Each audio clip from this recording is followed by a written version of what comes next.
will be Lord over Jacob. So Herod the Edomite, son of Esau, becomes king of Israel. So the king of Israel is now a son of Esau. The blessing for Jacob was your brothers will bow down. So now it's like Esau saying, Jacob, you're now going to bow down to me. Now Herod is near the end of his life, paranoid about having that lordship taken away from him.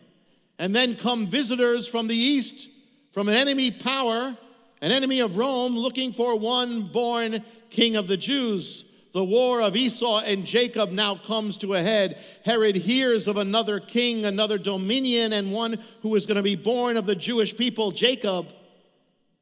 When Herod hears of this king being born, he becomes paranoid because he's a real pretender. He doesn't have a legitimacy to the throne.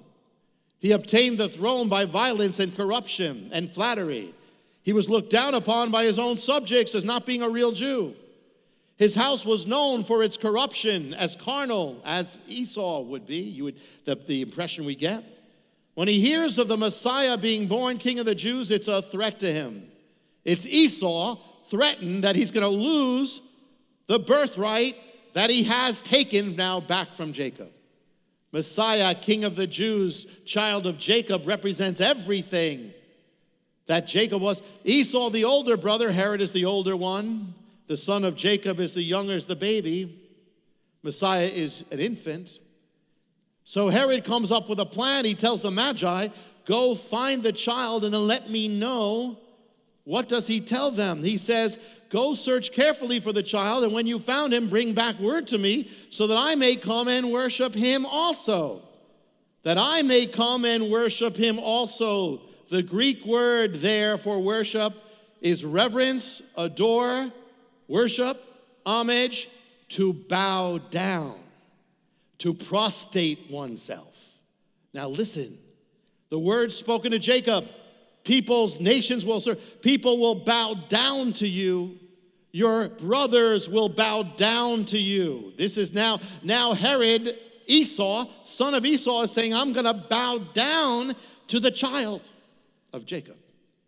The word in Hebrew, when it says that kings shall come, or the word for shakah, to bow down, reverence, prostrate oneself. That's what was told. That's what said. It's basically the same word that Isaac spoke in his blessings, converted into Greek. Both words mean worship and prostrating oneself and bowing down. This is what Esau was to do to Jacob. So now Esau, Herod, the child of Esau, is saying he will do to Messiah what Esau was to do to Jacob. But of course, it's not what he plans. Because Herod, as Esau, wants people to bow down to him. He wants people to show him homage. He wants to be king over all, to people to prostrate themselves.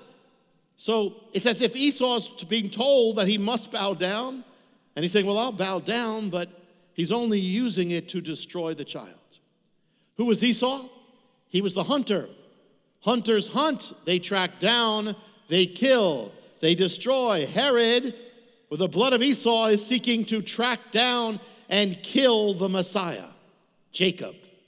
So Herod plans to kill them, the child of Bethlehem. But it says, and having been warned in a dream not to go back to Herod, they return to their country. The Magi go back by another route. They escape to Egypt. When they had gone, an angel of the Lord appeared to Joseph in a dream, saying, get up, take the child and his mother and escape to Egypt. Stay there until I tell you, for Herod is going to search for the child to kill him. So he got up, took the child and mother during the night and left for Egypt, but he stayed there until the death of Herod.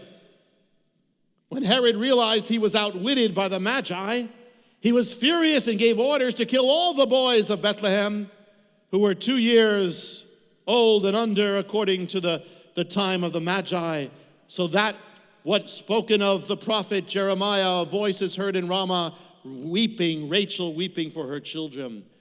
What do we know of Esau? It says, you will live by the sword. So Herod lives by the sword. His sword comes against the children of Bethlehem.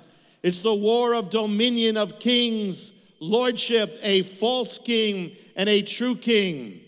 Esau's plan to kill Jacob. Esau hunted for Jacob, and Jacob fled the land. Well, now Herod is hunting for the child. This child of Esau is hunting for the child of Jacob, and the child of Jacob has to flee the land. A replay.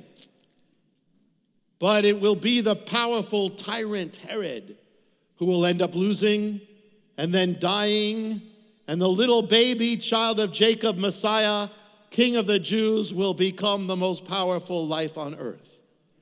Amazing. Behind this Christmas account, Herod and the child, Bethlehem, is the mystery of Jacob and Esau. And the mystery of the war of the Idumean would continue even into the New Testament. Esau and Jacob. Herod had a son named Herod Antipater or Antipas.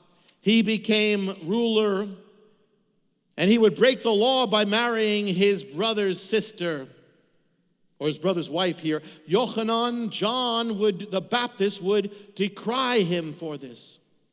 Herod would have John imprisoned and finally killed, a son of Esau, killing a son of Jacob, John the Baptist. And that same Herod would come against Messiah.